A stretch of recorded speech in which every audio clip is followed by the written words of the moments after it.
Now, Kenya's Nairobi River is becoming increasingly polluted with domestic sewage and industrial effluence. As clean water runs short, one of Africa's fastest growing cities is struggling to balance the needs of creating jobs and protecting the environment. Our report gets you all the details. It should be an idyllic scene, a waterfall cascading into the river below. But look a little closer and all is not well. The Nairobi River has turned into a sewer conduit in Kenya's capital. Its waters turn from clear to black as it traverses informal settlements and industrial hubs. As clean water runs short, one of Africa's fastest growing cities is struggling to balance the needs of creating jobs and protecting the environment. And the population of over 4 million feels the strain. Isa Musa, a resident of the Dandora slums, remembers when this waterway was very different.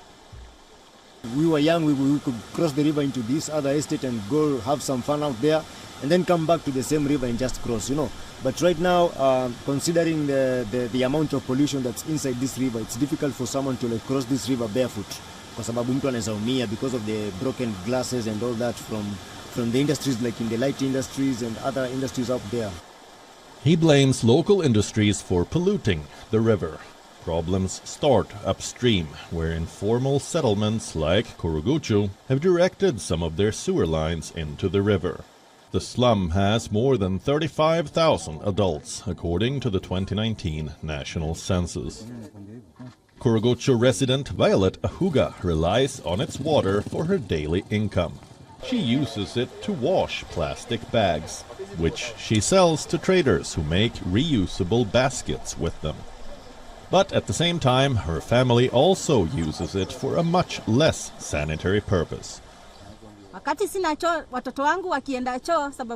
do not have a toilet. My daughters are too young to go to the bush alone, so I usually tell them to poop in a bag and I toss it into the river.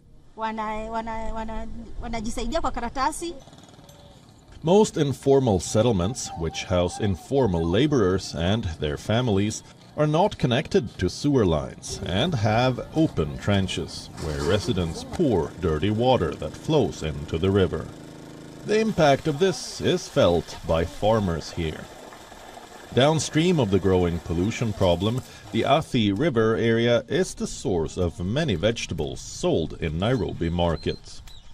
As well as killing plants, the Nairobi River pollution is affecting the way of life for families in the rapidly growing downstream suburb of Athi River.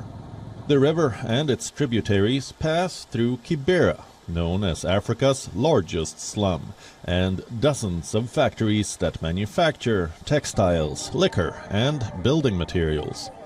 All have been accused by environmentalists of discharging raw sewage and other pollutants into the waters. Anne Nduta uses the river's dark waters to wash her baby's clothes by hand. The alternative is to buy water, but a 20-liter can of borehole water costs 20 shillings. And Nduta would need 4 of them to wash her baby's clothes every 3 days. Sometimes when it rains, this water flows with a lot of garbage, and because of the garbage, we cannot use the water. We have to wait for the water to get clean. Sometimes the water flows with the sewage and is not good, so we cannot use it. We depend on this water, but when it's very dirty, we have to buy water and it's expensive. But restoration might be on the way. The new government has formed a commission whose mandate is to clean up and restore the Nairobi River Basin. No deadline has been announced yet, and no budget. The commission is yet to meet. While the National Environment Management Authority has been accused by some Kenyan parliament members of laxity that has led industries to get away with polluting the river. At a parliament committee hearing in 2021, the environmental body was accused of not taking action against a distillery that residents said was releasing waste in the Athi River area. Government cannot only work with one set of tools. So a long time ago, the approach used to be very command and control type, but now it's more collaborative, discussive, and also to give what we call compliance assistance. There are institutions or individuals who really want to comply, but they need guidance on how to do that, what kind of technology, what kind of social engineering.